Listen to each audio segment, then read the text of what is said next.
Hello friends, मैं अजीत कुमार आप सभी का सत्याग्रह क्लासेज यूट्यूब चैनल पे स्वागत करता हूं। और हम डाटा इंटरप्रिटेशन के तहत जो ग्राफ होते हैं उसी के तहत हम पढ़ाई कर रहे थे। पिछले लेक्चर में डाटा टेबल पढ़े हैं, इस बार में हम पढ़ेंगे पाई चार्ट। और इसके बाद जो आपको रेस्ट ऑफ दो और बचेगा, एक होगा बार ग्राफ और एक होगा आपको लाइन ग्राफ, तो इसके बाद वाले में आएंगे। तो चलिए शुरू करते हैं आज पाई चार्ट। तो पाई चार्ट शुरू से करने से पहले थोड़ा सा बेसिक हम बता देते हैं, ऐसे कि हम आपको बीपीएससी पीटी और रीजनिंग करके जो हमने लेक्चर कुछ उसमें डाला है, वहाँ पे हमने आपको सर्किल पर आया है। तो सर्किल का ही कुछ कंसेप्ट है जो यहाँ पे आपका यूज होने वाला है। एक चीज़ तो, और जो भी हमने इसके डाटा इंटरप्रिटेशन में बेसिक पढ़ाया है वो सारा का सारा यूज होना है। तो चलिए एक थोड़ा सा देख लीजिए कि जो आपका बेसिक था कि एक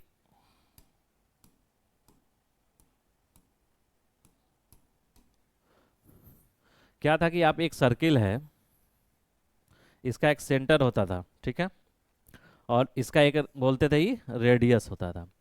जब हम इसका पूरा का एरिया निकालते थे हम, तो क्या करते थे कि एरिया होता है पाई आर स्क्वायर। पूरा का एरिया पाई आर स्क्वायर होता है। और अगर पेरीमीटर अगर हम निकालते थे तो क्या होता था, 2 पाई आर। तो हम तो कह रहे पेरीमीटर से कोई ज़्यादा जरूरत नहीं है, हमको सिर्फ एरिया से जरूरत है। एरिया का ही कंसेप्ट कुछ यूज होगा। जैसे देखिए, ये सेंटर है और इससे अगर पेरीफेरल सर्कमफ्रेंसेस पे अगर कोई पॉइंट मिल रहा है तो ये रेडियस कहलाता था। अब मानिए रेडियस है और ए ऐसे कर दिए हम, तो ए देखिए, अगर इसको मान लीजिए ओ और इसको मान लीजिए ए और इसको मान लीजिए बी, ठीक है। तो देखिए ए ओ बी और ए फिर ए क्या है, तो इसको बोलते हैं हम सेक्टर। इसको क्या बोलते हैं, सेक्टर बोलते हैं। और जैसे ही हम इसको सेक्टर बोले तो क्या होगा, जब पूरे का एरिया मतलब पूरे ये सर्किल का एरिया पाई आर स्क्वायर है, तो इस सेक्टर का एरिया हम निकालेंगे। तो हमको बताए थे कि area of sector, area of sector, area of sector क्या बताए थे हम आपको बहुत अच्छा से समझाए हुए हैं। अगर जिनको भी थोड़ा डाउट हो तो वो वाला पिछले वाला वीडियो को देख लीजिए, उससे आपको क्लियर हो जाएगा। देखिए एरिया ऑफ सेक्टर में क्या था कि बोले थे कि पाई आर स्क्वायर, देखिए टोटल का एरिया, और ये कितना के लिए है, तो टोटल में एंगल क्या होता था, ये 360 डिग्री होता है एंगल। तो 360 डिग्री से डिवाइड कर दीजिए, तो ये कितना का निकला है, 1 डिग्री का। और जितना डिग्री का पूछे, अगर मान लीजिए इसके बीच का डिग्री थीटा है तो थीटा, तो ये आपका एरिया ऑफ सेक्टर का फॉर्मूला होता था, है ना। मतलब एरिया ऑफ सेक्टर का मतलब ए वाला, जो ये सेक्टर है ए वाला फॉर्मूला, ई वाला एरिया बस। यानी पूरे का एरिया पाई आर स्क्वायर। तो पाई आर स्क्वायर जो एरिया है, मान के चलिए 360 डिग्री कोण के लिए है, एंगल के लिए है। तो 360 डिग्री एंगल, एंगल के लिए कितना एरिया है, पाई आर स्क्वायर। 360 डिग्री एंगल बराबर पाई आर स्क्वायर, तो 1 डिग्री बराबर पाई आर स्क्वायर बटा 360।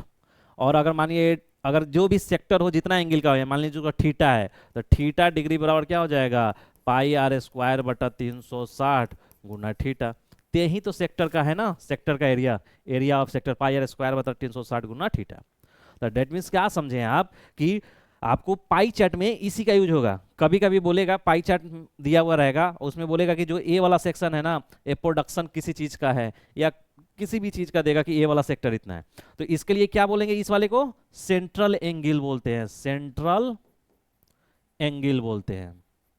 तो आपसे कभी कभी पूछेगा कि सेंट्रल एंगल निकालिए, या आपको पूरा का वैल्यू दिया रहेगा, मान चलिए कि 6000 किसी कार का प्रोडक्शन हो रहा है पूरा पाई चार्ट में। तो पूरा पाई चार्ट में बोलेगा कि ये जनवरी मंथ का है और इसका थीटा दिया हुआ है, मान के चलिए 60 डिग्री दिया हुआ है। तो बोली बताइए कि जनवरी माह में कितना प्रोडक्शन कार का हुआ। तो देखिए 6000 टोटल का है, यानी देखिए यहाँ पे अब 6000 अगर प्रोडक्शन टोटल में है, यानी 6000 टोटल में है, और पूरे पे एंगल कितना डिग्री होता है, 360 डिग्री। तो 360 डिग्री गुना कितना डिग्री के लिए चाहिए हमको, जनवरी में 60 डिग्री है तो गुना 60 डिग्री। तो इस 60 से करेंगे तो 6 और 6 करेंगे तो 1000, मतलब जनवरी में 1000 आपका प्रोडक्शन हुआ, ठीक है ना। 60 6 6 36 6 कमा 1000। तो बस आपको यही सब आपको निकालना होगा, ठीक। तो क्या देख रहे हैं, जो थीटा डिग्री मतलब किसी भी चीज के लिए अगर बोलेगा कि 30 डिग्री थीटा है या 45 है या 60 है 120 है, तो उसके लिए क्या होगा, टोटल जो भी रहेगा डिवाइड बाई 360 और गुना जितना थीटा के लिए पूछेगा ओ। तो आपको पूछेगा प्रोडक्शन में ऐसा, तो आपको ए करना है, ठीक है। दूसरा चीज देखिए, अब एक आपको कभी कभी सेंट्रल एंगल पूछेगा, आपको कभी कभी क्या पूछेगा, सेंट्रल एंगल निकालने के लिए पूछता है। बोलेगा कि ये जनवरी में अगर कार का प्रोडक्शन 1000 है तो उसके बीच सेंट्रल एंगल क्या है। तो देखिए अब आपको दिएगा क्या कि हमको 1000 मान लो कि ये जनवरी में कार का प्रोडक्शन हो रहा है, कितना है 1000। तो देखिए ये सेंट्रल एंगल कैसे निकलेगा। तो इसी तरह अगर आपको कि मानिए कि पूरा सेंट्रल 6000, मानिए 6000 कार कितना एंगल को कवर कर रहा है, 360 डिग्री। तो एक कार कितना को करेगा, 360 बटा 6000, इसलिए 1000 कार कितने एंगल बनाएगा, तो 360 बटा 6000 और गुना 1000। तो 1000 से कटेगा 6 और 6 से कटेगा 60, यानी 60 डिग्री। यानी आप क्या देख रहे थे, जनवरी में जो सेक्टर बन रहा था उसका डिग्री 60 यानी 60 था, ठीक है। तो आपको अब देखिए क्या होगा, तो कैलकुलेट आप कंसाइज कर लीजिए, चीज़ों को समराइज कर लीजिए। एक तो ये आपको दिया रहेगा, कभी भी अगर थीटा दिया हुआ रहेगा और किसी का वैल्यू निकालना होगा तो टोटल देखिए पाई आर स्क्वायर है, यानी टोटल यहाँ ये पाई आर स्क्वायर क्या है, पूरे का एरिया। तो जितना पूरा दिया हुआ रहेगा वैल्यू जो भी, तो 6000 मानिए पूरा कार का प्रोडक्शन था, तो 6000 बटा 360 डिग्री गुना जितना डिग्री का पूछेगा उतना डिग्री, ठीक। अगर यही सेंट्रल एंगल पूछेगा तो सेंट्रल एंगल के लिए क्या है, सेंट्रल एंगल के लिए फॉर्मूला कहाँ, यहाँ लिख देते हैं। सेंट्रल एंगल पूछेगा, थीटा पूछेगा, तो आपको जो भी वैल्यू दिया रहेगा, जो भी वैल्यू है टोटल का बटा 360 और गुना जो थीटा का वैल्यू देगा, तो यहाँ पे वैल्यू सेंट्रल एंगल निकलेगा। जो यहाँ पे वैल्यू टोटल वैल्यू और बटा जो वैल्यू का निकालना है उतना के लिए, यहाँ पे वैल्यू और यहाँ पे टोटल वैल्यू दिख जा रहा है, वहाँ पे वैल्यू और वहाँ पे टोटल वैल्यू। तो देखिए समराइज हम कर दे रहे हैं आपका, कभी भी अगर कोई भी ए है पाई चार्ट, तो देखिए अगर ए दिया रहेगा थीटा, आपको ऐसे ही दिया रहेगा, टोटल का वैल्यू दिया रहेगा टोटल बराबर मान लीजिए भी है, तो अभी कभी कभी पूछेगा कि इसके लिए निकालिए, तो इसके लिए निकालिएगा तो कैसे निकालिएगा वैल्यू। तो देखिए टोटल वैल्यू भी, और ये कितने डिग्री के लिए, 360 डिग्री के लिए, तो हमको थीटा डिग्री के लिए निकालना है, तो थीटा डिग्री के लिए ऐसे। टोटल वैल्यू देखिए इसमें क्या क्या 3 पॉइंट है, एक तो पूरे के लिए टोटल वैल्यू दिया रहेगा, टोटल वैल्यू, ठीक है। एक सेंट्रल एंगल दिया रहेगा, सेंट्रल एंगल दिया रहेगा, और आपको उसके लिए वैल्यू निकालना रहेगा, इस वाले सेक्टर वैल्यू, और एक सेंट्रल एंगल, यही 4 चीज आता है ना इसमें, सेंट्रल एंगल, ठीक है। तो टोटल वैल्यू दिया रहेगा, सेंट्रल एंगल दिया रहेगा, या सेक्टर वैल्यू, या 4 में से 3 दिया रहेगा, आपको एक निकालना रहेगा। तो हमेशा ध्यान रखिए जब भी टोटल वैल्यू बटा 360 डिग्री गुना थीटा, तो ये क्या निकलेगा वैल्यू।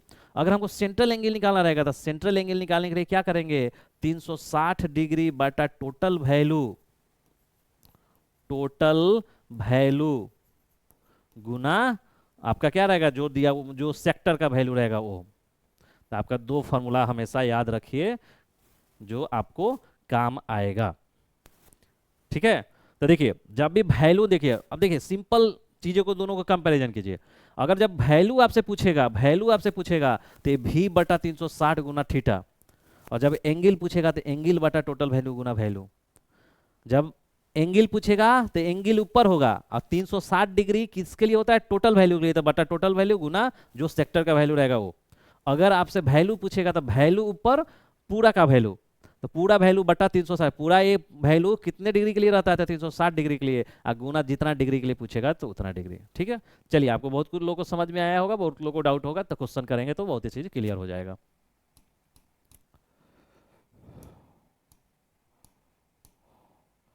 चलिए अब आइए कुछ बेसिक थ्योरी है उसको देखते हैं, फिर हम क्वेश्चन करेंगे तो बहुत सारे चीज क्लियर हो जाएगा। अब देखिए इसमें क्या है, it is the circular representation. Pie chart में क्या है कि सर्कुलर रिप्रेजेंटेशन होता है, हाँ भाई सर्कुलर होता है, क्यों, क्योंकि सर्किल में ही प्रेजेंटेशन करते हैं वैल्यू को। द सर्कुलर रिप्रेजेंटेशन ऑफ किसका, डेटा का, where the data is represented as a part of a circle. That means the, अगर ये सर्किल है तो पूरा वैल्यू तो नहीं होता, पार्ट वाइज रहता है, ऐसे ऐसे ही रहता है ना। तो ये पार्ट है, क्या है, पार्ट है, तो जो डेटा होगा वो part wise, part of a circle, पहला पॉइंट। दूसरा क्या है, the total quantity is distributed over A total angle 360 degree. मतलब ये देखिए पूरा टोटल एंगल होता है 360 डिग्री। ए मतलब ये जो टोटल एंगल क्या होता है 360 डिग्री। तो जो टोटल वैल्यू होगा वो कितने 360 पर डिस्ट्रीब्यूटेड होगा, तो वहीं बोला 360 पर डिस्ट्रीब्यूटेड होता है। तीसरा पॉइंट है the circle represents the total value 360 या 100। देखिए दो चीज होगा, एक तो होगा कि थीटा में रहेगा यानी एंगल में रहेगा, तो एंगल में रहेगा तो आपका क्या होगा कि 360 का काम करेगा। लेकिन मानिए टोटल को 100% भी मान लेंगे, तो जब थीटा मांगेंगे तो थीटा सेक्टर जितना होगा सब थीटा वैल्यू दिया रहेगा उसका। लेकिन जब 100% मानेंगे तो ये परसेंटेज में देगा, जैसे 25 है तो 35% होगा, कहीं मान लीजिए 20% होगा, ऐसे ऐसे करके 100 रहेगा। ठीक है, तो दो रिप्रेजेंटेशन होता है, या तो पूरे पाई को थीटा में डिवाइड करें या टोटल को परसेंटेज में डिवाइड करें। तो दो चीजें यहाँ पे निकल के आया, या तो थीटा डिग्री में रिप्रेजेंटेशन रहेगा या आपको परसेंटेज में रहेगा। चौथा पॉइंट है the different part of sector represent certain proportion of the total value. Certain proportion of the total value या टोटल चीजें। ठीक है, तो आपको ए रहेगा यानी डिग्री में और परसेंटेज में। देखिए next, the sector of a circle is divided into two wedge. वही हमने बोला एक डिग्री में और एक आपका परसेंटेज में। तो देखिए पहला क्या है डिग्री में। In this representation the given data is distributed over A total angle of A 360 degree. यानी मैंने इस ऐसे केस में टोटल वैल्यू जो होगा, टोटल वैल्यू जो भी मतलब मान टोटल वैल्यू जो यहाँ लिखा हुआ रहता है, टोटल वैल्यू दिख जा रहा है, total value distributed over the 360 degree, यानी ए वाला 360 degree. Each part makes a certain angle call central angle. जैसे मान लीजिए कि ऐसे अगर दिया रहे तो जो ए वाला पार्ट, ईच पार्ट, जैसे एक पार्ट 1 हो गया, ये 2 हो गया, ये 3 हो गया और ये 4 हो गया, तो इसके लिए जो मान लीजिए थीटा दिया था, थीटा 1, इसका थीटा 2, थीटा 3 और इसका थीटा 4, यानी ये एंगल हो गया। तो ईच इसके लिए ईच पार्ट के लिए ईच सेंट्रल एंगल है, और ये डिफरेंट पार्ट के लिए डिफरेंट हो सकता है, कुछ के लिए सेम भी हो सकता है लेकिन डिफरेंट के लिए डिफरेंट होगा। तो देखिए अब जब ऐसा केस में रहेगा तो आपको सेंट्रल एंगल कैसे निकालना होगा। तो देखिए जब एंगल निकालना है, देखिए दो चीज आपको हम बताएं। एक बार तो आपसे पूछेगा कि एंगल निकालिए, या कभी कभी होगा कि वैल्यू निकालिए उस सेक्टर का। जैसे इस सेक्टर है, टोटल वैल्यू समथिंग है और थीटा दिया रहेगा 60, तो निकालना होगा कि इस सेक्टर का में कितना वैल्यू हो गया। दो चीज निकालना है, एंगल या वैल्यू। तो ये सेंट्रल एंगल होता है, लिख लीजिए सेंट्रल एंगल। तो देखिए जब एंगल निकालना होगा, जब एंगल निकालना होगा तो ऊपर क्या होगा, एंगल ही होगा। तो एंगल पूरा में एंगल कितना 360 डिग्री, और ये 360 डिग्री किसके लिए होता है, टोटल वैल्यू के लिए, यानी टोटल वैल्यू गुना। और जब सेंट्रल एंगल निकालना है तो इतना बटा इतना, तो सेंटर एंगल निकालना है यानी इसका वैल्यू पता रहेगा, तो 360 by total value Guna value, ये आपका फॉर्मूला हो गया। दिख जा रहा है। जब वैल्यू निकालना होगा तो वैल्यू निकालना है तो ऊपर क्या वैल्यू, यानी ऊपर कितना वैल्यू, तो total value, total value, total value कितने में रहता है 360 डिग्री में रहता है, और गुना इतना। अब ये वैल्यू निकालेगा तो ये थीटा दिया हुआ रहेगा, तो गुना थीटा। तो दो चीज हमेशा याद रखिए, जब एंगल निकालना रहेगा तो एंगल ऊपर, और पूरा के लिए एंगल 360 डिग्री है, बटा पूरा के लिए टोटल वैल्यू, गुना जिस सेक्टर का वैल्यू दिया हुआ रहेगा वो चीज यहाँ। तो ये हो गया सेंट्रल एंगल। अगर वैल्यू निकालना है, यानी इस सेक्टर का वैल्यू निकालना है, तो वैल्यू बराबर, वैल्यू निकालना है तो ऊपर भी वैल्यू, एंगल निकालना है तो ऊपर एंगल, पूरे के लिए, तो पूरे के लिए 360 डिग्री, और वैल्यू के लिए टोटल वैल्यू, यानी इसके लिए जो दिया हुआ रहेगा टोटल वैल्यू डिवाइड बाई 360 गुना थीटा। ठीक है, तो ये चीजें आप ध्यान रखिएगा। सेम चीज परसेंटेज वाले के लिए होगा। तो देखिए नेक्स्ट में यही लिखा होगा, central angle of A sector, central angle 360 by total value Guna value of sector. ठीक है, नेक्स्ट देखिए दूसरा प्रेजेंटेशन होगा, रिप्रेजेंटेशन होता है इन परसेंटेज। यानी अगर ये दिया हुआ है तो आपको ये चीज परसेंटेज में दे देगा, 20%, 35%, 40%, 40, 4, 3, 7, 2, 9, 95, यानी थोड़ा सा कम करना होगा क्योंकि ज़्यादा हो रहा है, 20%, और ये 25%, कितना हो गया 20, 20, 40, 40, 20, 60, 65, 5, 70, 300 हो गया। इसको और थोड़ा सा कम कर दीजिए, 15%, तो ये हो जाएगा 20%, क्योंकि 100% होता है ना, तो 100 होना चाहिए। 20 20 40, 20 23 60, 20 को 80, 10 90 और 100 10 100, टोटल 100। तो देखिए अब ये 100 में रिप्रेजेंटेशन होता है, तो यहाँ भी आपका टोटल वैल्यू कुछ दिया हुआ रहेगा, टोटल वैल्यू, ठीक है। टोटल वैल्यू दिया रहेगा, तो यहाँ पे भी क्या पूछेगा, आपका सेंट्रल एंगल पूछेगा, और आपको सेंट्रल, अब जैसे ही परसेंटेज के दिया बोलेगा सेंट्रल एंगल बताइए, या percentage of value of sector बताइए। तो देखिए वैल्यू जैसे पूछा, तो वैल्यूज पूछेगा तो क्या होगा, अभी क्या बताए हम, वैल्यू तो ऊपर वैल्यू, तो ऊपर वैल्यू होगा, तो वैल्यूज ऑफ है सेक्टर। तो देखिए वैल्यूज है, तो वैल्यूज ऑफ सेक्टर, तो देखिए क्या होगा, अब मानिए कि इसके लिए पूछेगा आपका 20% के लिए, तो देखिए 100% पूरा है, पूरा 100% है, तो इसके लिए वैल्यू टोटल भी, तो 1% के लिए भी बटा 100, इसलिए अगर मानिए कुछ परसेंट है, जैसे x% है, तो भी बटा 100 गुना x%, ठीक है, percentage value of A sector. तो देखिए वैल्यू हो गया, तो क्या चीज होगा, वैल्यू है तो ऊपर वैल्यू यानी total value, total value by total value कितना में होगा, तो यहाँ पे टोटल 100% है, 100, और गुना आपका जो आपका परसेंटेज दिया है, percentage of sector, percentage of sector. चीजें समझ लीजिएगा, नहीं तो बहुत बार डाउट होता है, और डाउट में लोग गलत, स्टूडेंट गलत करते हैं। तो अगर वैल्यू निकालना है ए, अगर percentage value of A sector, अगर देखिए एक तो वैल्यू जैसे ए परसेंट में दिया हुआ है, तो इसके लिए कितना वैल्यूज होगा नंबर में, तो ये वैल्यू निकालने के लिए टोटल वैल्यू, यानी टोटल वैल्यू जो यहाँ दिया हुआ रहेगा, टोटल वैल्यू कितना पे, तो 100% में गुना परसेंटेज ऑफ सेक्टर, यानी 20% के लिए 20।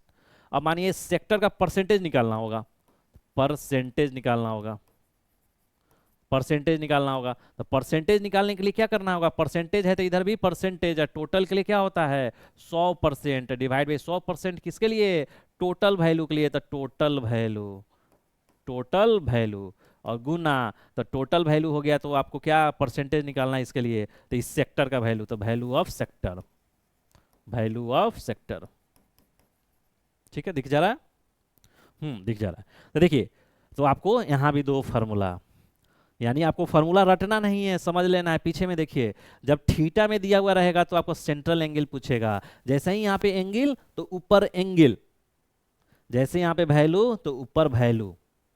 देखिए अब जैसे ही यहाँ पे एंगल 360 डिग्री आया, तो पूरे के लिए 360 डिग्री, तो किसके लिए, टोटल वैल्यू के लिए, गुना जिस वैल्यू के लिए एंगल पूछेगा, मतलब इस सेक्टर के लिए वैल्यू दिया रहेगा, एंगल पूछेगा यहाँ सेंट्रल, तो उतना का वैल्यू। अगर इस सेक्टर के लिए वैल्यू पूछेगा तो टोटल वैल्यू, जैसे ही वैल्यू आया तो ऊपर टोटल वैल्यू, टोटल वैल्यू कितना डिग्री के लिए होता है, 360 डिग्री के लिए, गुना थीटा, यानी इस थीटा के लिए कितना वैल्यू होगा, तो ये, ठीक है। उसी तरह देखिए, उसी तरह यहाँ पे है, परसेंटेज में दिया हुआ है, तो परसेंटेज में दिया हुआ है, तो इस सेक्टर के लिए मान लीजिए वैल्यू निकालना है, तो वैल्यू जैसे आया तो ऊपर होगा वैल्यू, तो वैल्यू किस लिए, कितना का, टोटल, द टोटल वैल्यू। ये टोटल वैल्यू कितने के लिए होता है, यहाँ परसेंटेज है तो 100, अगर यहाँ पे ए रहता, डिग्री रहता, तो टोटल वैल्यू बाई 360 डिग्री, ठीक है। तो यहाँ पे 100 बाई टोटल वैल्यू, गुना क्या वैल्यू निकाला था, total by 100 Guna percentage of sector, मतलब इस सेक्टर का अगर वैल्यू निकालना था, जितना परसेंट दिया हुआ है उतना। अगर हमें किसी सेक्टर का मतलब वैल्यू दिया हुआ रहे और पूछे कि इसके लिए कितना परसेंट बन रहा है, तो परसेंटेज बराबर परसेंटेज ऑफ सेक्टर है 100। तो देखिए परसेंटेज पूछा तो ऊपर परसेंटेज, पूरा के लिए कितना था 100%, गुना 100% किसके लिए, टोटल वैल्यू के लिए, गुना जिस सेक्टर का वैल्यू दिया हुआ है उसका वैल्यू लिख देंगे, तो आपको परसेंटेज निकलेगा, ठीक है। बस यही आपको इस पाई चार्ट में थ्योरी है, मतलब थ्योरी के नाम पे बस वही है कि पाई चार्ट जो है उसका दो रिप्रेजेंटेशन होता है पाई चार्ट का, एक तो इन डिग्री और इन परसेंटेज। जब डिग्री रहेगा तो टोटल डिग्री 360 डिग्री रहेगा, और आपको वैल्यू ऑफ सेक्टर दिया रहेगा, तो कभी कभी वैल्यू ऑफ सेक्टर निकालना होगा या सेंट्रल एंगल निकालना होगा, ठीक है। तो उसके लिए दो फार्मूला। जब वही पाई चार्ट हमें परसेंटेज में डिस्ट्रीब्यूटेड दे रहेगा, तो क्या रहेगा कि परसेंटेज, टोटल परसेंटेज 100 रहता है, तो या तो उस सेक्टर का वैल्यू निकालना रहेगा या उस सेक्टर का परसेंटेज निकालना रहेगा, जो निकालना रहेगा वो ऊपर होगा। जैसे सेंट्रल एंगल निकालना है, तो सेंट्रल एंगल बराबर एंगल है तो ऊपर एंगल, तो एंगल कितना होता है टोटल का 360 डिग्री बटा 360 डिग्री हो गया, तो टोटल वैल्यू के लिए, तो टोटल वैल्यू गुना सेंट्रल एंगल किसी सेक्टर के वैल्यू के लिए निकालना है, तो गुना वैल्यू, तो बराबर हो गया सेंट्रल एंगल, ठीक है। चलिए कुछ क्वेश्चन देखते हैं, उसके बाद और चीजें हम समझेंगे। देखिए पहला क्वेश्चन क्या है कि pie charts given below show the investment of A government entity इन करोड़ है तो यूनिट को हम ध्यान रखेंगे। In different sector study the pie chart and answer the following. Total investment कितना है, 1000 करोड़ है।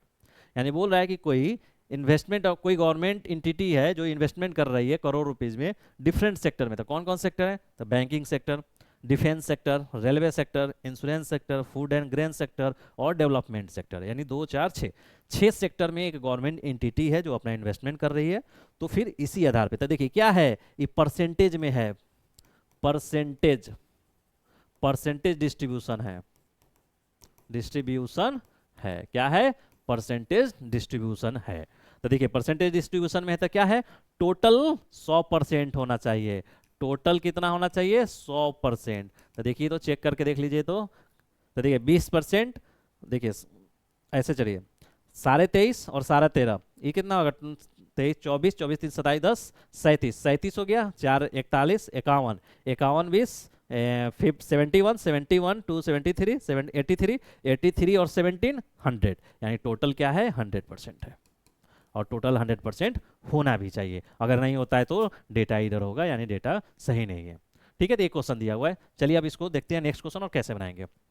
पहला क्वेश्चन बोल रहा है कि व्हाट इज द रेशियो, क्या पूछा, ratio of average investment on banking and defence sector to the average investment on insurance, railway and development sector. यानी हमको रेशियो निकालना है किनके किनके बीच, तो average investment on banking and defence sector to average investment on insurance, railway and development sector. कभी भी क्वेश्चन पढ़िए ना तो उसको बाइफरकेट कर दीजिए, उसको अलग अलग तोड़ दीजिए ताकि आपको किसी प्रकार का डाउट नहीं हो। तो इस क्वेश्चन को तोड़ने पे क्या पता चल रहा है कि भाई हमको रेशियो निकालना है। तो रेशियो निकालना है तो किसी दो चीज के बीच रेशियो निकालना होता है। तो दो चीज कौन कौन है, तो एक है कि average investment on banking and defence sector, और उसके बाद average investment on insurance, railway and development sector. यानी बैंकिंग और डिफेंस का एवरेज निकाल लीजिए जो इन्वेस्टमेंट हो रहा है, उसके बाद insurance, railway and development sector में जो इन्वेस्टमेंट हो रहा है उसका एवरेज निकाल लीजिए और आपका रेशियो निकाल लीजिए। यानी हमको सबका इन्वेस्टमेंट पता होना चाहिए। अब आइए क्वेश्चन पे कि भाई सबका इन्वेस्टमेंट हमको पता है क्या, बैंकिंग सेक्टर में कितना इन्वेस्टमेंट हो रहा है पता नहीं, तो परसेंटेज में दिया हुआ है, डिफेंस में भी परसेंटेज में दिया हुआ है। तो भाई परसेंटेज में दिया हुआ है, जबकि हमको एग्जैक्ट फिगर में होगा तब तो रेशियो निकालेंगे। तो एग्जैक्ट फिगर कैसे निकलेगा, तो देखिए यहाँ पे टोटल आपको दिया हुआ है कि टोटल इन्वेस्टमेंट है जो 1000 करोड़ है। डैट मीन्स ये 100% जो है ना, 100 टोटल में एक आपको 1000 करोड़ खर्च हो रहा है। तो देखिए अब इस सेक्टर का निकालना है, ठीक है, अब हर सेक्टर का निकालना होगा अलग अलग। चलिए आप जो थ्योरी पढ़ाए हैं उसको थोड़ा सा यहाँ पे देखिए, ऐसे बना तो दिया जाएगा लेकिन थोड़ा सा थ्योरी को समझिए। अब देखिए क्या है, अब हम आपको बोले थे कि जैसे ही परसेंटेज में दिया हुआ है तो इस सेक्टर का परसेंटेज दिया हुआ है, हमको वैल्यू निकालना है। तो क्या बोले थे कि वैल्यू निकालना है भाई साहब, तो वैल्यू बराबर इधर वैल्यू होगा। तो वैल्यू कितना दिया हुआ है, टोटल वैल्यू। तो टोटल वैल्यू कितना दिया हुआ है, 1000, यही ना दिया हुआ है, टोटल वैल्यू 1000 और गुना, देखिए एक चीज और देखिए, मान के चलिए आप कि टोटल वैल्यू दिया है, मान के चलिए कि 100% बराबर कितना है, 1000 है। तो 1% बराबर 1000 बटा 100, इसलिए मानिए x% बराबर, x% बराबर क्या होगा, x% बराबर क्या होगा, 1000 बाई 100 और गुना x। यही आपका फॉर्मूला यहाँ बन के आता है। तो देखिए जैसे हमने क्या बोला था, वैल्यू है तो वैल्यू है तो वैल्यू ऊपर लिखा जाना चाहिए। तो टोटल का वैल्यू कितना है, 1000 बटा ये 1000 पूरे में डिस्ट्रीब्यूट है तो पूरा कितना परसेंट है, तो 100% है, गुना, और जिस सेक्टर के लिए वैल्यू निकालना है तो इस सेक्टर का परसेंटेज कितना है, यानी परसेंटेज ऑफ सेक्टर क्या है, तो 20%, यानी 20। तो देखिए 2 0 से 2 0 कैंसिल और 20 से 20 200, यानी 200 करोड़। उसी तरह आपको सबके लिए निकालना होगा। तो सबके लिए निकालना होगा और आपको सबको निकाल लीजिएगा, उसके बाद जो भी क्वेश्चन पूछेगा वो कर लेंगे, ठीक है। तो देखिए इसको निकालने के लिए क्या करते हैं कि हम आपको एक टेबल बनाना पड़ेगा, ठीक है, और उस टेबल के आधार पे ही हम आगे का क्वेश्चन डील करेंगे। तो चलिए टेबल बनाते हैं, तो इसका सॉल्यूशन करते हैं। देखिए solution,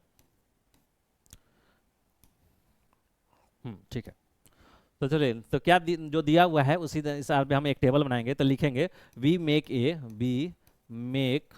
A table from given pie chart, क्या गिवन पाई चार्ट से हम एक टेबल बना लेंगे, ठीक है। तो टेबल क्या है, तो टेबल देखिए इंटिटी है, इंटिटी,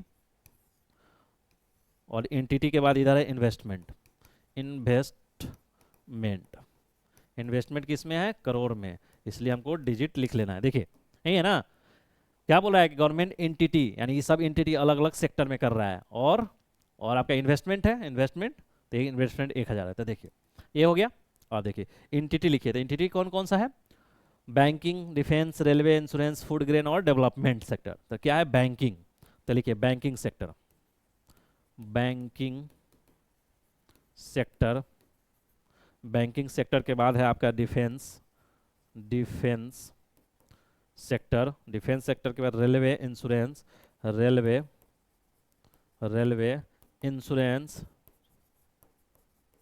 इंश्योरेंस सेक्टर, उसके बाद food and grain, food and grain, grain sector, और उसके बाद है डेवलपमेंट सेक्टर, डेवलपमेंट मेंट सेक्टर।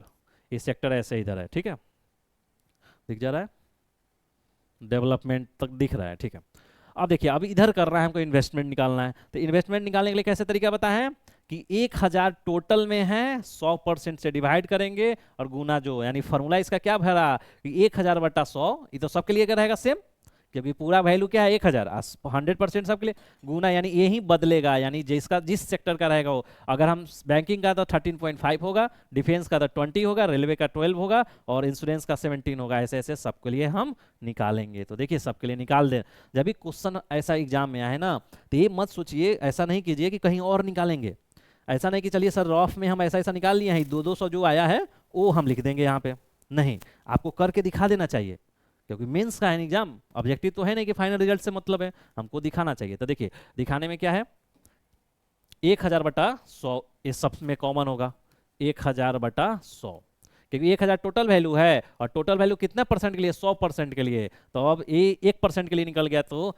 बैंकिंग सेक्टर का कितना परसेंट है, 13.5, यानी 13.5, ठीक है। अब इसके लिए अब इस सब के लिए कॉमन रहेगा, इस सब के लिए कॉमन रहेगा, क्योंकि इस सब में सिर्फ यही बदलेगा,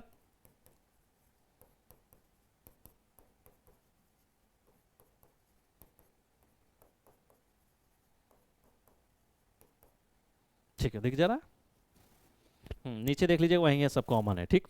अब देखिए ये 13.5 है, दूसरा क्या है 20 12 70, 20 12 70, 20 12 70, ठीक है, 20 12 70, और नेक्स्ट देख लीजिए 23.5 और 14, 23.5 23.5 और आपका है 14, ठीक है 14, दिख जा रहा है 14, हाँ 14 दिख रहा है। तो देखिए अब इसको सबको कैलकुलेट करना है, तो कैलकुलेट करना है तो क्या ज़्यादा दिमाग नहीं लगाना है, कैलकुलेटर यूज करना है, तो कैलकुलेटर यूज कर लीजिए। तो देखिए अब देखिए थोड़ा सा ध्यान दीजिए, तो कैलकुलेटर से आप बच जाइएगा, 2 जीरो से 2 जीरो कैंसिल हो जाएगा, तो 10 है, 10 में इससे गुना कीजिएगा तो क्या हो जाएगा 135, क्योंकि 1 दशमलव शिफ्ट हो जाएगा, और उसी तरह 2 जीरो 10 बचा, तो इधर क्या हो जाएगा 200, और इधर से 10 बचा था, ये क्या हो जाएगा 120, और 10 बचेगा तो 170, और ये 10 बचेगा तो 235, और ये हो जाएगा तो 140, यही ना होगा। इसको बढ़िया से बॉक्स में डाल दीजिए, ठीक है, 135 200 120 170 235 140, और क्या करना चाहिए कि यहाँ पे हमको दिख तो नहीं रहा है, आपको बोल दे रहे हैं कि नीचे टोटल करके लिख देना चाहिए कि टोटल, और टोटल में इस सब को जोड़िए तो आपको 1000 आना चाहिए, क्योंकि 1000 हमारा टोटल था, दिख रहा है नहीं दिख रहा है, नहीं दिख रहा है, देख लीजिए क्या करना है कि जैसे ही ग्राफ टेबल बनाए, तो टेबल के नीचे ये सब वैल्यू जो है 135, देखिए हिंदी इंग्लिश के कारण थोड़ा कभी कभी हमको हिंदी में आ जाता है, क्योंकि हिंदी में पूरा हिंदी बोलना पड़ता है, उसके कारण लगता है कि हिंदी है कि इंग्लिश है, इसलिए डाउट है। वो 135 का भी 135 200 120 170 235 140, इस सब को ऐड कीजिएगा तो नीचे 1000 आना चाहिए, क्योंकि आपका टोटल वैल्यू क्या है 1000 है, और ये इसलिए कर लेना चाहिए कि क्रॉस चेक हो जाता है उसी समय कि हमारा ये सब वैल्यू सही निकला है कि नहीं, जैसे ही 1000 नहीं मैच करेगा तो लगेगा कहीं ना कहीं तो गलत कर दिए हैं, ठीक है। अब ये जैसे ही टेबल बना लिए आपका सारा का सारा क्वेश्चन अब डील हो जाएगा। देखिए पहला question,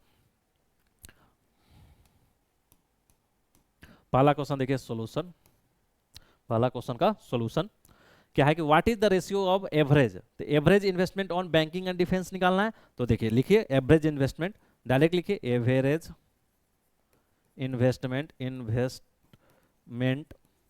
average investment on banking and defence sector, दिख जा रहा है डिफेंस सेक्टर। तो एवरेज इन्वेस्टमेंट, तो एवरेज क्या है बैंकिंग का और डिफेंस का, देख लीजिए बैंकिंग डिफेंस में कितना है, तो बैंकिंग 135 है और आपका डिफेंस में 200 है, ठीक है, यानी 135 और 200, तो ये हो जाएगा 135 प्लस 200, तो ये क्या हो जाएगा 3।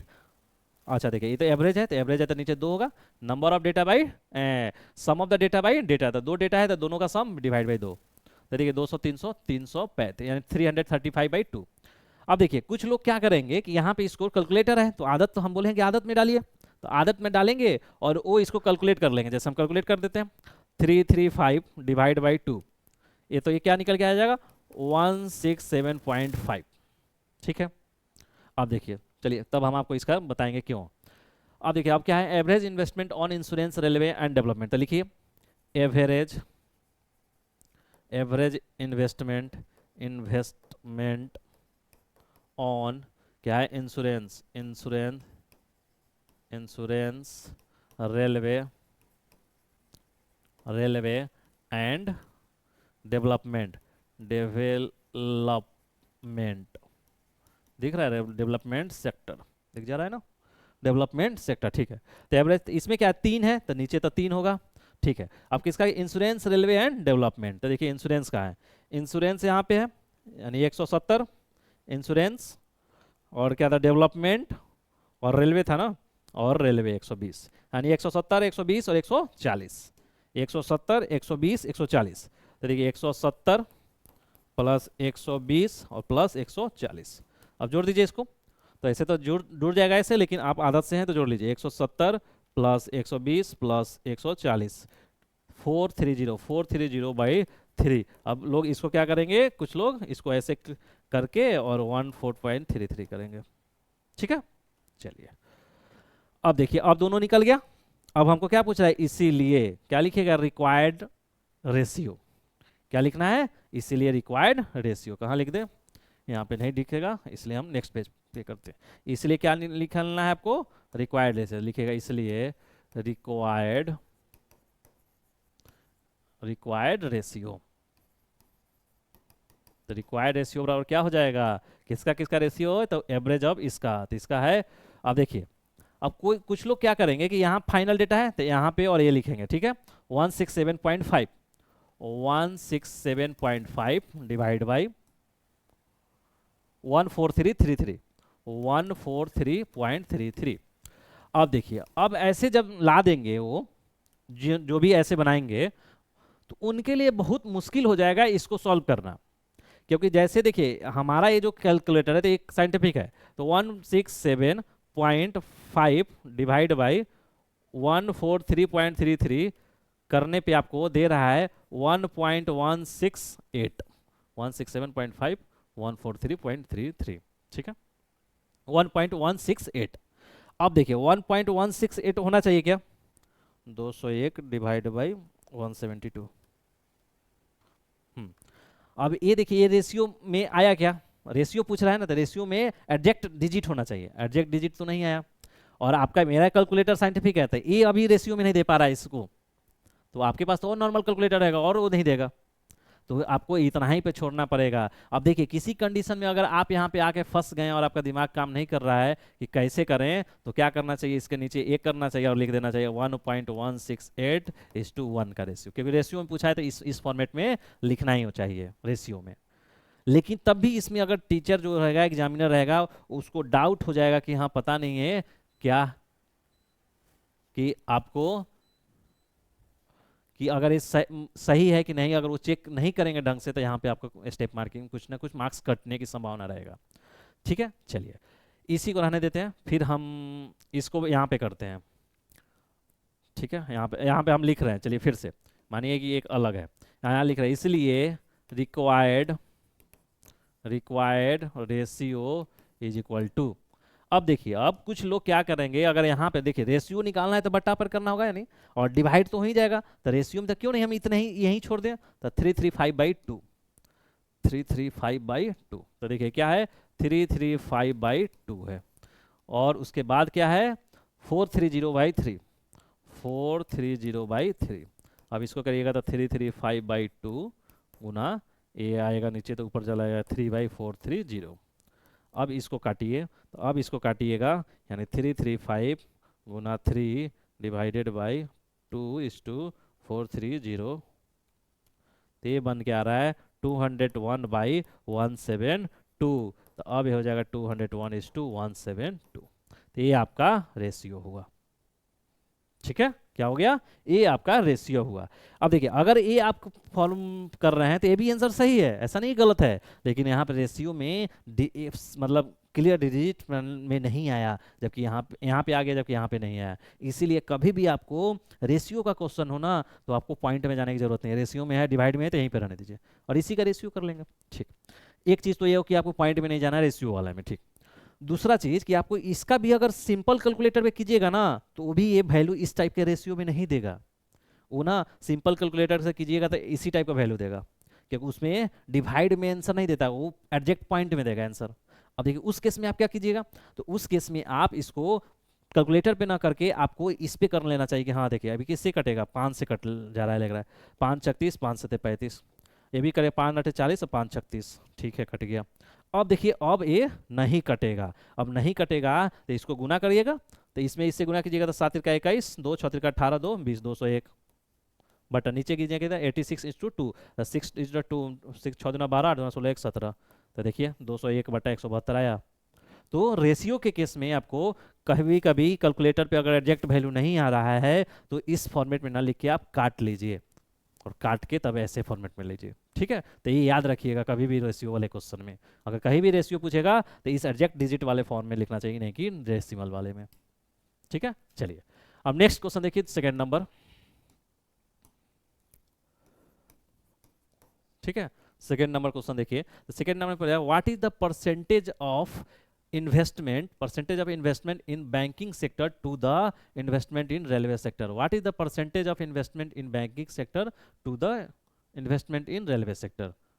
What is the percentage of investment in banking sector to the investment? ठीक है, बोला है कि what is the percentage निकालिए किसका, तो investment of in banking sector, investment in banking sector to the investment in railway sector, यानी जो इन्वेस्टमेंट ऑफ बैंकिंग सेक्टर में जितना इन्वेस्टमेंट हो रहा है वो कितना परसेंट है इन्वेस्टमेंट इन रेलवे सेक्टर का, वो निकालना है, सिंपल परसेंटेज आपसे पूछ रहा है। ठीक है, तो देखिए क्या होगा, तो पहले तो आप निकालना होगा, तो इन्वेस्टमेंट इन बैंकिंग सेक्टर, तो लिखिए टोटल इन्वेस्टमेंट, लिखिए total investment, investment in banking sector, in लिखिएगा total investment in banking sector, तो देख लीजिए बैंकिंग सेक्टर में कितना है, बैंकिंग सेक्टर देखिए बैंकिंग सेक्टर में क्या है 135 करोड़, तो 135 करोड़, यानी 135 और करोड़ में है तो करोड़ लिख देना चाहिए। उसी तरह इन्वेस्टमेंट इन रेलवे है, तो लिखिए total investment, investment in railway sector, railway sector, तो रेलवे में कितना है देख लीजिए, देखिए रेलवे में कितना है 120, रेलवे में है 120 करोड़। ठीक है, अब क्या पूछा है, इसीलिए रिक्वायर्ड, रिक्वायर्ड परसेंटेज, क्या ठीक है यही ना, रिक्वायर्ड परसेंटेज, तो क्या पूछा, रिक्वायर्ड परसेंटेज निकाल लीजिए। पूछा कि इन्वेस्टमेंट इन बैंकिंग सेक्टर, तो कितना है investment in banking sector 135 crore, और investment in railway sector 120:100, percentage में निकला है, निकालना है तो आपको 100 से गुना करना होगा। अब देखिए जिनको परसेंटेज में दिक्कत होगी भाई ये कैसे आ गया, तो हमारा बेसिक वाला जो डीआई के लिए हम परसेंटेज पढ़ाए हैं वो देखिए, और बीपीएससी पीटी के लिए जो हमने परसेंटेज पढ़ाया है वो देखिए। वहाँ पे हमने काफ़ी डिटेल से और आप काफ़ी स्लो स्लो रह के हमने सारा चीज़ें पढ़ाया है, क्योंकि जानते हैं कि वो बैकबोन ऑफ डीआई है, उसका बैकबोन है डीआई का, यानी उसके बिना आप डीआई नहीं समझ सकते। अभी सब कैसे होगा किसी को डाउट है, तो अब यहाँ पे नहीं बता सकते हैं ना बेसिक चीज़ें। अब बेसिक चीज़ें बताने लगेंगे तो यहाँ का कंसेप्ट गायब हो जाएगा। हमको तो अब यहाँ का कंसेप्ट बनाना है ना, इसीलिए हमने मैथ पीटी मैथ रीजनिंग जो पीटी वाला लेक्चर चलाते हैं वहाँ भी हमने परसेंटेज पढ़ाया है, और आपको डीआई पढ़ाने से पहले भी हमने बेसिक परसेंटेज डीआई के लिए पढ़ाया है। तो वो देख लीजिए वीडियो, नहीं समझ में आ रहा है कि ये कैसे हुआ है। ठीक है, तो अब इसको काट लेना है, सिंपल, तो काट लीजिए। 135 डिवाइड बाई 120, तो ये आ रहा है 112.5%, जो कि आपका आंसर हो गया। ठीक है, कितना है इन्वेस्टमेंट का, तो 112.5%। नेक्स्ट क्वेश्चन देखिए, नेक्स्ट क्वेश्चन क्या बोल रहा है कि what is the central angle for food and grain sector. तो आपको तो ये बताया गया है, what is the central angle for food and grain sector. देखिए कंसेप्ट देख लीजिए। अब सेंट्रल एंगल पूछा है तो हम आपको क्या बताए थे, अगर एंगल है तो ऊपर क्या होना चाहिए, एंगल होना चाहिए। तो एंगल कितना है, तो टोटल का 360 डिग्री, और बाई एंगल ऊपर हो गया तो टोटल वैल्यू, टोटल क्या होगा यहाँ पे value, total value, total value हो गया। तो एंगल किसी का एक सेक्टर का पूछेगा तो value of sector, value of sector, यही ना फॉर्मूला होगा। एंगल पूछ रहा है तो एंगल होगा तो यहाँ पे एंगल होता, वही वैल्यू रहता तो ऊपर वैल्यू होता। तो 360 डिग्री कितने के लिए है, टोटल के लिए ना, तो टोटल वैल्यू और गुना वैल्यू ऑफ सेक्टर, क्या है, वैल्यू ऑफ सेक्टर। यही आपको फॉर्मूला का यूज होगा। तो देखिए ये रहने देते हैं ताकि आपको समझ में आएगा। देखिए what is the central angle for the food and grain sector. तो लिखिए पहले तो फूड एंड ग्रेन सेक्टर के लिए देख लीजिए कितना इन्वेस्टमेंट है। तो लिखिए total, total investment, investment in food and grain sector, food and grain sector. Food and grain sector में देख लीजिए कितना वैल्यू है। फूड एंड ग्रेन सेक्टर में देखिए, फूड एंड ग्रेन सेक्टर में है 235, क्या है 235, 235 करोड़, 235 करोड़ दिख रहा है। ठीक है, अब देखिए total investment in food and grain sector तो हो गया। अब क्या निकालना है, सेंट्रल एंगल निकालना है। तो इसलिए क्या लिखिएगा, इसलिए रिक्वायर्ड, रिक्वायर्ड सेंट्रल एंगल। तो रिक्वायर्ड सेंट्रल एंगल क्या होगा, तो सेंट्रल एंगल के लिए क्या फॉर्मूला आता है, जैसे ही एंगल आया तो ऊपर एंगल टोटल के लिए, तो 360 degree. Total value, total value क्या था, टोटल वैल्यू देखिए, टोटल वैल्यू क्या था क्वेश्चन का, देखिए टोटल वैल्यू क्या था। तो टोटल वैल्यू इसके लिए 360 टोटल के लिए है ना, तो टोटल कितना है 1000 करोड़, टोटल वैल्यू 1000 करोड़, 1000 करोड़। तो क्या है 1000 करोड़। अब क्या देखिए 360 by total value Guna value of sector, यानी जो फूड एंड ग्रेन सेक्टर का है उसका वैल्यू कितना है। तो देखिए समझ लीजिए, बहुत बेसिक से बहुत चीज़ें हम समझा रहे हैं, रुक रुक के, सब समझाने की चीज़ नहीं होता है, लेकिन तब भी हम समझा रहे हैं क्योंकि चीज़ें देखिए बेसिक चीज़ें जिसका क्लियर हो जाएगा ना, फिर किसी प्रकार का क्वेश्चन वो हार्ड से हार्ड हो, मतलब इजी से इजी सब बनाएगा और कॉन्फिडेंस के साथ। वो नहीं डाउट करेगा कि अरे सही लाने के बाद भी डाउट में हो कि यार पता नहीं सही है कि नहीं। जब कंसेप्ट क्लियर आता है ना तो 100% डंके के चोट पे बोलता है नहीं मेरा आंसर गलत है, कोई और गलत होगा। ठीक है, तो वैसे होना चाहिए, डीआई मैथ में तो ऐसा ही होता है चीज़ें। अब देखिए वैल्यू ऑफ सेक्टर है, तो वैल्यू ऑफ सेक्टर किसका था, रेलवे का था क्या, आपका फूड फूड एंड ग्रेन का था। ठीक है, फूड एंड ग्रेन देखिए, फूड एंड ग्रेन का है यहाँ पे, फूड एंड ग्रेन, तो फूड एंड ग्रेन का 23.5% है, लेकिन हमको क्या चाहिए, वैल्यू चाहिए, नहीं कि परसेंट। तो 1000 में है था, तो इसके लिए वैल्यू निकाले होंगे हम। तो देखिए यहाँ पे वैल्यू हम निकाले हैं, फूड एंड ग्रेन सेक्टर के लिए 235, 235 है आपका फूड एंड ग्रेन सेक्टर के लिए, तो हमको उसका यूज करना है। ठीक, तो वहीं बोल रहा है कि वैल्यू ऑफ सेक्टर क्या है, तो वैल्यू ऑफ सेक्टर 235 करोड़।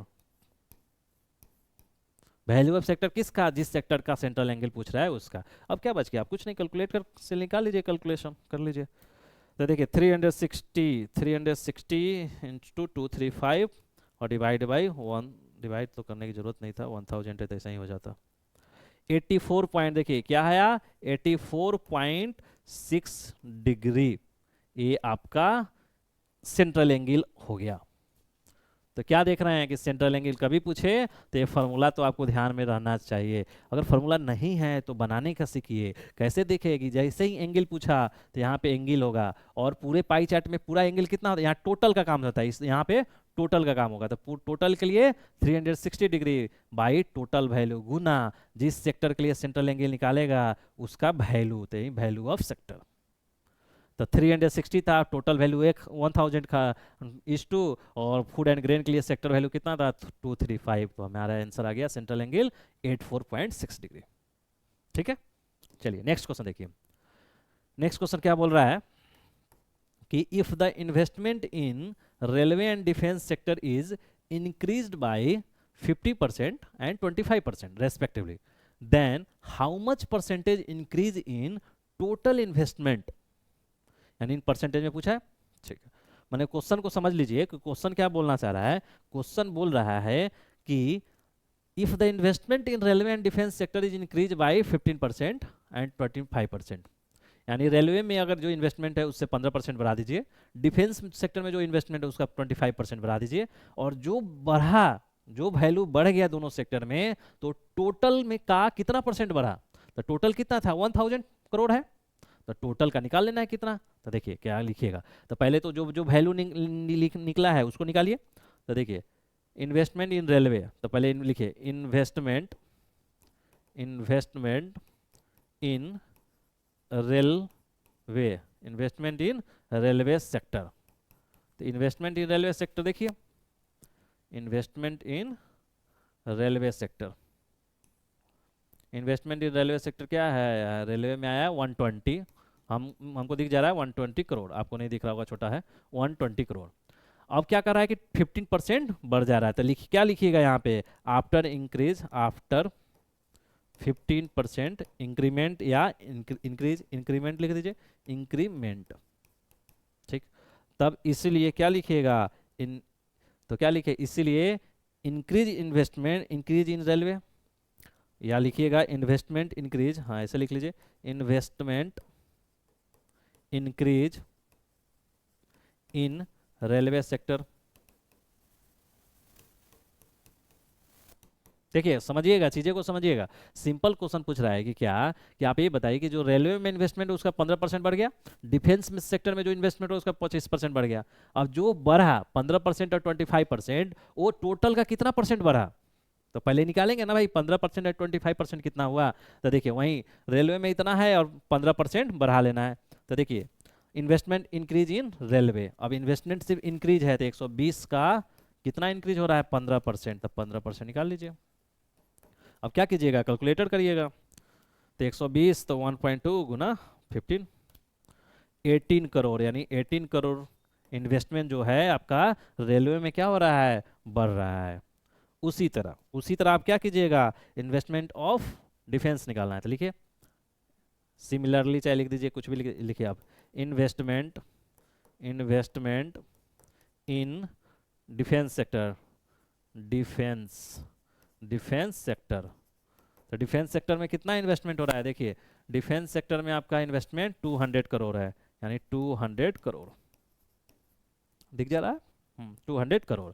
अब क्या हो रहा है इसमें कितना बढ़ रहा है, आफ्टर लिखिए, आफ्टर 25% इंक्रीमेंट।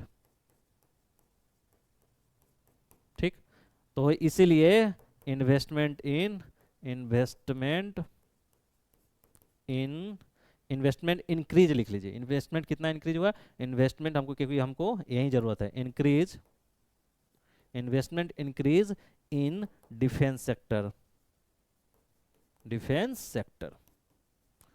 तो देखिए डिफेंस क्या है, तो 200 है, तो 200 इसका कितना परसेंट बढ़ रहा है, 25% बढ़ रहा है, तो 25% दिख रहा है कि नहीं, दिख जा रहा है। अब देखिए 100 गुना 2 यानी 50, यानी 50 करोड़ बढ़ गया, कितना बढ़ गया 50 करोड़, यानी 50 करोड़ बढ़ गया। अब देखिए यहाँ पे बढ़ा 50 करोड़, वहाँ पे बढ़ा 18 करोड़, तो कितना टोटल बढ़ गया, तो टोटल लिखिएगा ना कि टोटल कितना बढ़ गया, तो total increase in railway and defence sector, क्या लिखिएगा, total increase in railway and defence, defence sector. ठीक है, दिख रहा है, डिफेंस सेक्टर। तो टोटल इंक्रीमेंट कितना होगा, एक जगह 18 था और एक जगह 50 था, एक जगह 18 करोड़ और एक जगह 15 करोड़, 50 करोड़, 80 और 18 और 50, तो ये हो जाएगा 68 करोड़। ठीक है, अब देखिए टोटल इंक्रीमेंट हमको पता चल गया दोनों सेक्टर में इतना, तो पूछ रहा है how much percentage increase in total investment. तो देख टोटल इन्वेस्टमेंट कितना आता है 1000, तो लिखिए टोटल इन्वेस्टमेंट, टोटल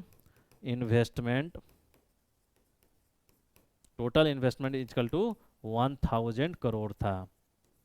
टोटल कितना था 1000 करोड़ है। तो अब क्या बढ़ा, तो इसलिए लिखे रिक्वायर्ड परसेंटेज इंक्रीज,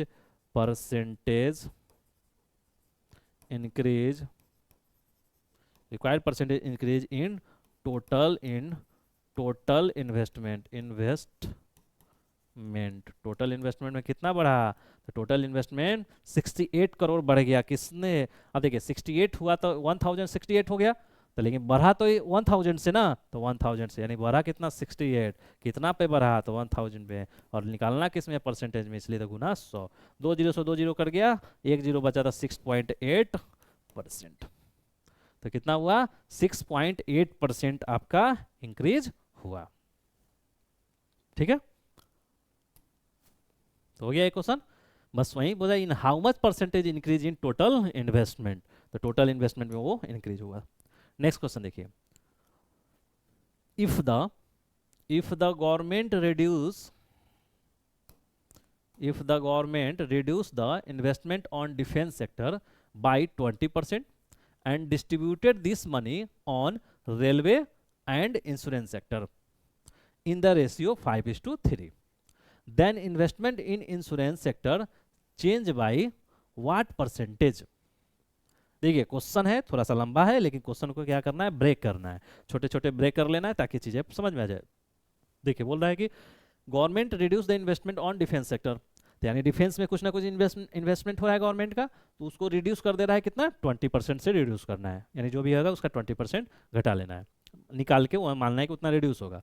जो 20% अमाउंट होगा डिफेंस सेक्टर का, उसको डिस्ट्रीब्यूट कर दे रहा है किस पे, तो रेलवे सेक्टर में और इंश्योरेंस सेक्टर में। होता है ना कभी कभी बजट किसी क्षेत्र का घटा दिया जाता है, किसी सेक्टर का या किसी योजना का घटा दिया, कभी कभी होता है मनरेगा का घट गया, या कहीं होता है किसी और एरिया, जैसे फूड, अभी फूड डिस्ट्रीब्यूशन पे बहुत ज़्यादा इन्वेस्टमेंट किया जाता है, तो क्या हो रहा है फूड अगर फ्री में दिया जा रहा है, जैसे कोरोना काल में क्या बहुत फूड कई लंबे वर्षों तक, अभी भी शायद फूड जो भी अनाज दिया जाता है वो अभी फ्री है पीडीएस सिस्टम से, तो फ्री है तो क्या उसमें तो इन्वेस्टमेंट गवर्नमेंट का लग ही रहा होगा ना, खरीद रही होगी किसानों से, तभी तो आप किसी को दिया जा रहा है, तो उस पर इन्वेस्टमेंट बढ़ रहा होगा, तो उस पर इन्वेस्टमेंट बढ़ रहा है, मान के चलिए गवर्नमेंट का इनकम का सोर्स नहीं बढ़ रहा होगा, तो कहीं ना कहीं से पैसा लेके इसमें इन्वेस्टमेंट कर रहा है, यानी किसी ना किसी सेक्टर में रिड्यूस किया जा रहा होगा, तो वही बोल रहा है कि रिड्यूस इन डिफेंस सेक्टर में रिड्यूस कर रहा है, और जो पैसा हो रहा है वो किसी चीज़ में, माने मनरेगा में कुछ डाल दिया, कुछ फूड सप्लाई पीडीएस के लिए डाल दिया, कुछ अदर चीज़ में डाला होगा, जैसे कोरोना में था तो हेल्थ पे ज़्यादा खर्च कर रहे थे, तो कहीं ना कहीं का तो चीज़ें लाके हेल्थ में खर्च कर रहे थे, तो वही बात बोल रहा है।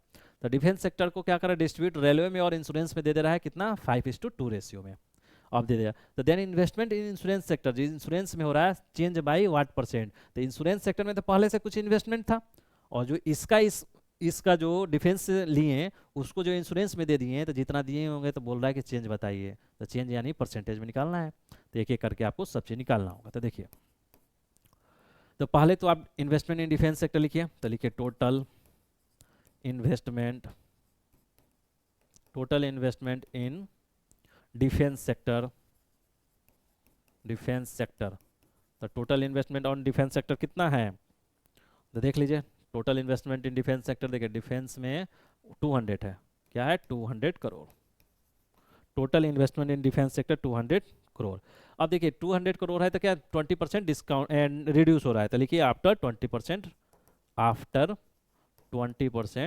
रिड्यूस, या डिक्रीमेंट लिख दीजिए, ज़्यादा अच्छा वर्ड है, डिक्रीमेंट, 20% डिक्रीमेंट हुआ है, तो 20% हो गया तो कितना डिक्रीमेंट होगा, तो डिक्रीमेंट इन डिफेंस सेक्टर।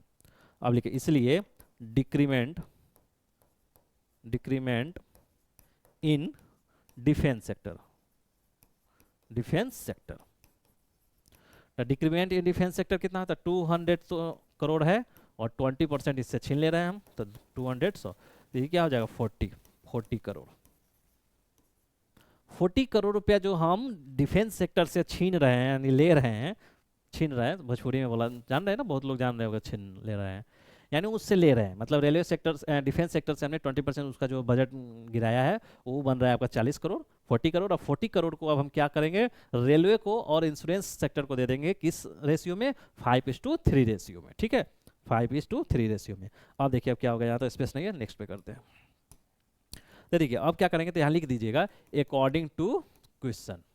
ये सब थोड़ा लैंग्वेज हो, देखिए ये सब थोड़ा थोड़ा चीज़ें छोटा छोटा है, लेकिन लिख देने से होना था ना फ्लो दिखता है, और फ्लो दिखेगा तो इसी सब चीज़ को देख के लगता है कि ठीक है, okay, all is okay okay, तो आपको फुल मार्क्स देगा, कहीं उसका पॉइंट पेन रुकेगा ही नहीं। और यही सब नहीं रहेगा तो खोजना पड़ता है उसको, कहाँ से क्या है, क्या लिखा है, क्या निकाला है, पता ही नहीं चल रहा है, तो फिर वहाँ पे आधा 1 मार्क्स काट दिया जाता है, ठीक है। तो अकॉर्डिंग टू क्वेश्चन, अब देखिए तो यहाँ पे लिख दीजिए कि 40 जो करोड़ है, 40 करोड़ डिस्ट्रीब्यूटेड, 40 करोड़ डिस्ट्रीब्यूटेड किस पे डिस्ट्रीब्यूट हो रहा है, on railway and insurance, on railway and insurance,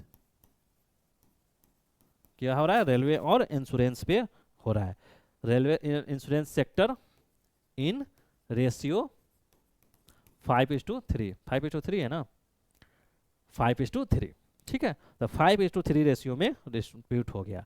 अब देखिए अब हमको सिर्फ इंश्योरेंस के बारे में पूछा है तो हम निकालेंगे इंश्योरेंस, इसीलिए इन्वेस्टमेंट इज इंश्योरेंस सेक्टर, तो इन्वेस्टमेंट इन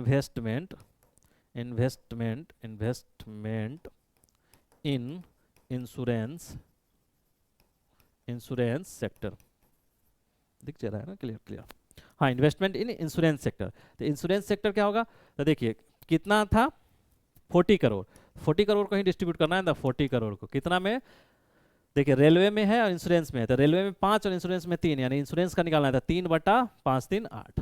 अब देखिए अब जिनको ये नहीं आ रहा होगा, अब जिनको ये नहीं आ रहा है तो रेशियो वाला टॉपिक पर है ना जाके पहले, तो इसके लिए हमने डेटा इंटरप्रिटेशन के पॉइंट ऑफ व्यू से भी रेशियो का हमने पढ़ाया है, और आपको पीटी और पीटी के लिए, बीपीएससी पीटी के लिए मैथ रीजनिंग वाले यहाँ भी हम रेशियो पढ़ाए हैं, तो वहाँ पे वो चीज़ें बेसिक देख लीजिए ताकि आपको क्लियर हो। तो देखिए 8×5 = 40, 5×3 = 15, यानी 15 करोड़, यानी 15 करोड़ रुपया क्या हुआ कि जो हम डिफेंस सेक्टर से 40 करोड़ रुपया लिए थे ना, उस डिफेंस सेक्टर से 15 करोड़ रुपया हमने इंश्योरेंस वाले को दे दिया, और 25 करोड़ हमने रेलवे वाले को दे दिया होगा। तो हमको पूछ क्या रहा है क्वेश्चन में, इंश्योरेंस पूछ रहा है, इंश्योरेंस के लिए। Then investment in insurance sector change by what percent, यानी किस परसेंट से इन्वेस्टमेंट चेंज हो रहा है इंश्योरेंस में। अब देखिए ये हो गया 15 करोड़, इस लिखिएगा क्या, इसीलिए required percentage change, required percentage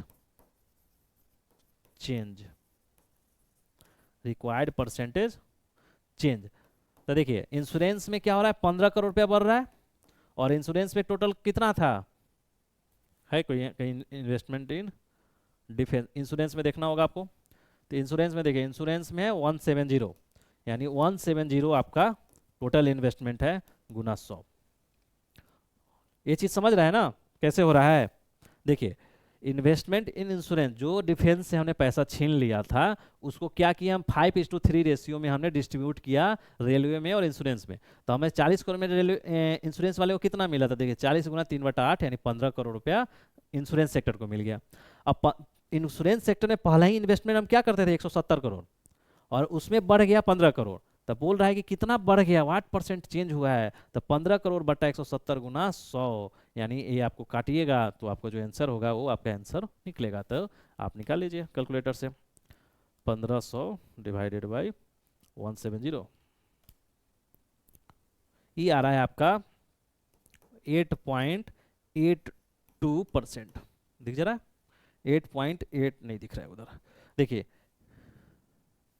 ये क्या है आपका 8.82% है, कितना चेंज हो गया 8.8, वो भी नहीं दिख रहा है, अच्छा ठीक है। तो देखिए इसको निकालिएगा तो क्या निकलेगा आपका, इसको अगर ये कीजिएगा तो ये आएगा आपका, यहाँ पे देखिए यहाँ पे लिख दे रहे हैं 8.82%, यही आपका आंसर हुआ, ठीक है, ये आपका आंसर हुआ।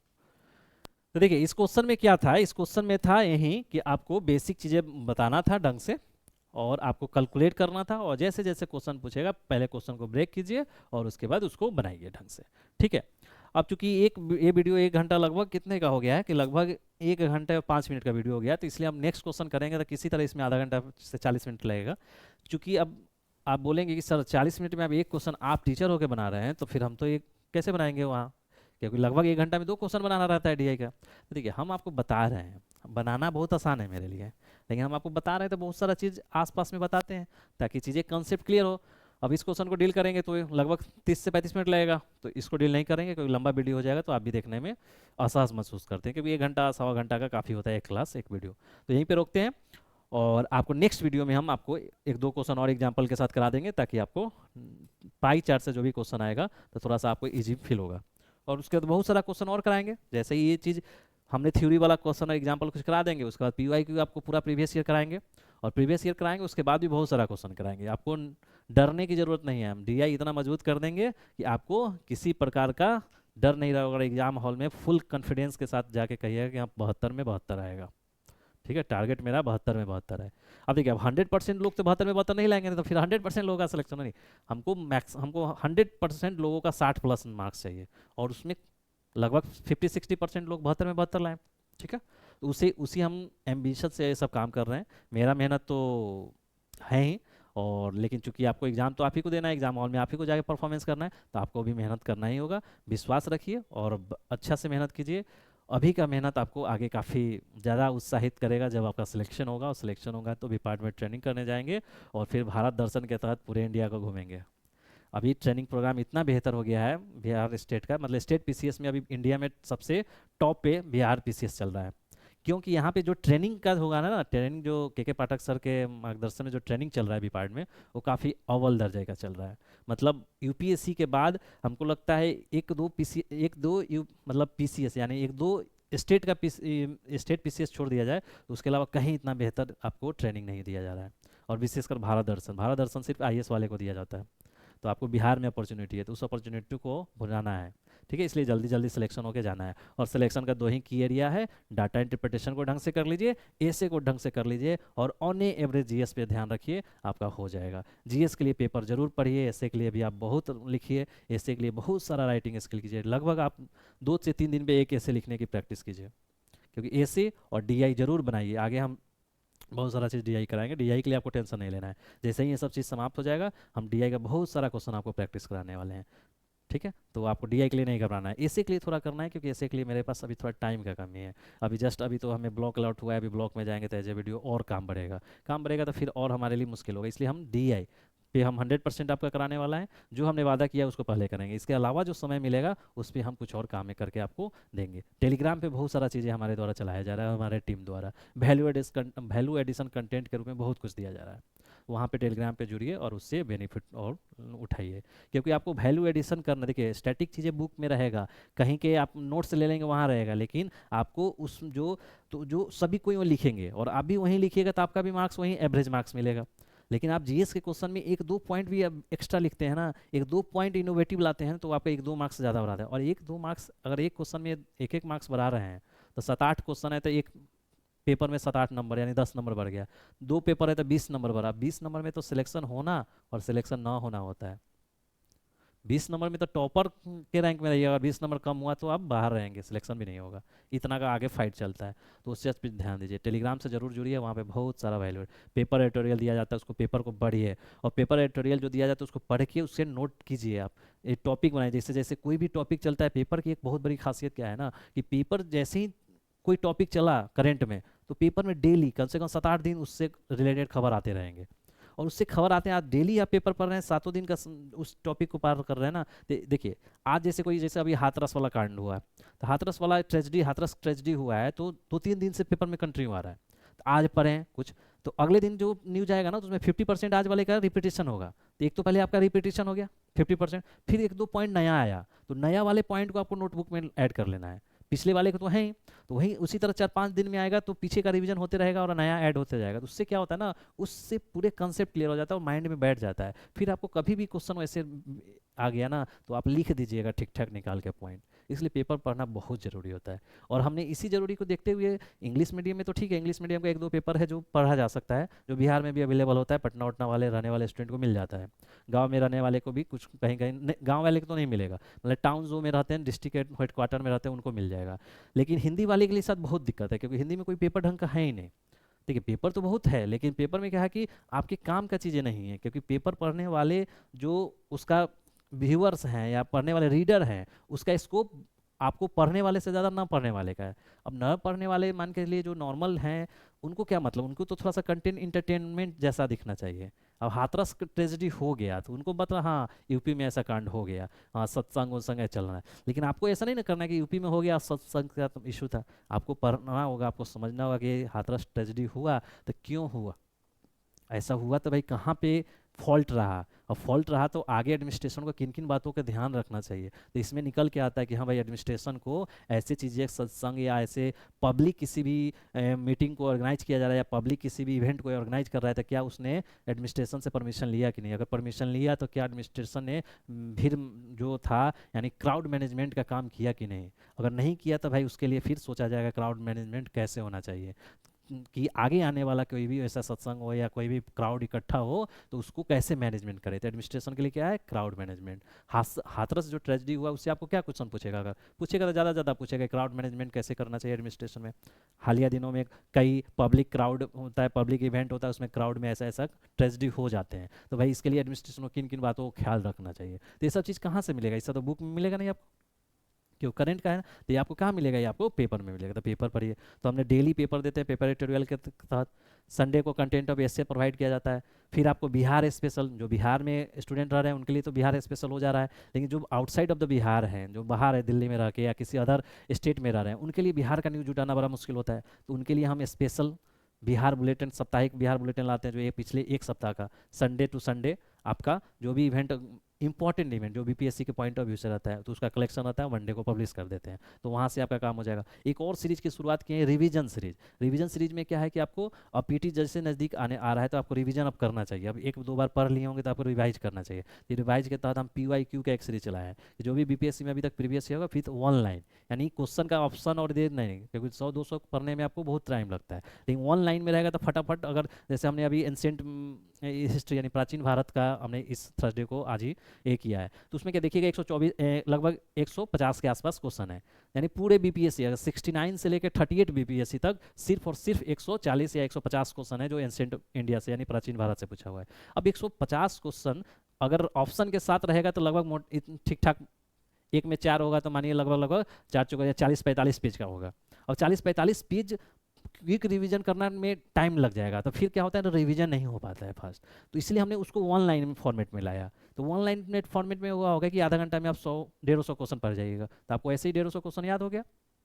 और जैसे ही भी याद हो गया तो आप कॉन्फिडेंस में रहिएगा, हाँ ऐसा क्वेश्चन आएगा। अगर रिपीट हो गया प्रीवियस ईयर क्वेश्चन से या उसी के इर्द गिर्द क्वेश्चन पूछ के दिया तो हम इसका क्वेश्चन बना लेंगे। वो उसके बाद उसी में हम करेंट अफेयर से रिलेटेड हर एक माह का, जैसे अभी जून कंप्लीट हुआ है तो जून माह का बिहार स्पेशल जितना करंट अफेयर का है उससे हमने 40-50 क्वेश्चन, 40 क्वेश्चन शायद बनाया है। 40 क्वेश्चन हमने खुद बनाया बैठ के, जो अभी 69 बीपीएससी को क्वेश्चन को पैटर्न को ध्यान में रखते हुए, ताकि जैसा क्वेश्चन पूछ रहा है उसी टाइप से, और उसको हमने दिया है। तो फिर आप उसको भी बनाएं और आंसर की दिया उससे मैच करें। अगर आपको सिर्फ वहाँ पे आंसर की दिए हैं लेकिन वो सारे क्वेश्चन का कंटेंट आपको प्रीवियस जो बुलेटिन बिहार स्पेशल बुलेटिन दे रहे हैं साप्ताहिक वीकली वहाँ पे है, तो पीछे का 4 सप्ताह, एक महीना में 4 सप्ताह नहीं, चारों सप्ताह का निकालिए पढ़ लीजिए, वहाँ उसी से क्वेश्चन बनाए हम।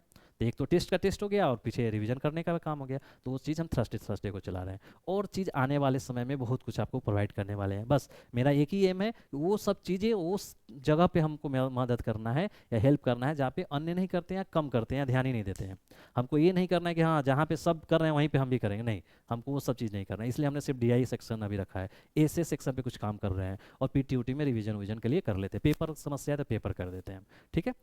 Thank you for watching. Please like करें, शेयर करें, सब्सक्राइब करें, अपने दोस्तों को बताएं, हम भी मोटिवेट होंगे और आपके लिए बेहतर से बेहतर कंटेंट लाएंगे। Thank you for watching.